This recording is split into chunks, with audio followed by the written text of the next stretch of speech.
Remember to subscribe to our YouTube channel at NDN TV Nigeria.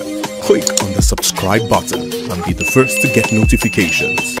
Delta State Governor Right Honorable Sheriff Oborevwori has promised to consolidate on the achievements of his predecessors in office and break new grounds in the development of the state. Speaking through his deputy, Sir MAMODE Onyeme, at a Thanksgiving service held in Asaba to mark the 32nd anniversary of the state, the governor also called on leaders, past and present, to continue to contribute to the growth and development of the state.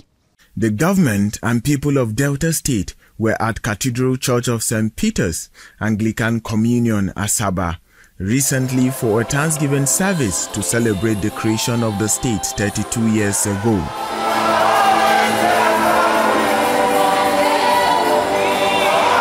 At the occasion, the governor, represented by his deputy, His Excellency MAMODE Onyeme, restated his administration's resolve to drive development in the state. Through our core agenda, meaningful development, which will ensure execution of developmental projects that will have significance and purpose.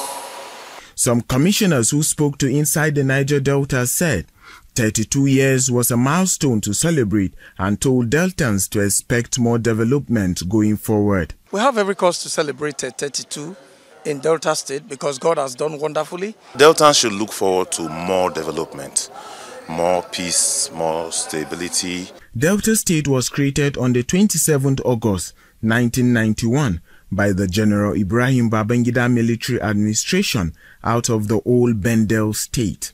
Delta State, also known as the Big Heart, is one of the major oil-producing states in Niger Delta region, endowed with vast human capital and natural resources, including arable land for agriculture. Right Honorable Sheriff Oborevwori, the 5th civilian governor of Delta State, intends to build on the gains of his predecessors. To this end, he has formulated the MORE agenda, which seeks to bring about meaningful development, opportunities for all, and enhanced peace and security. Inside the Niger Delta.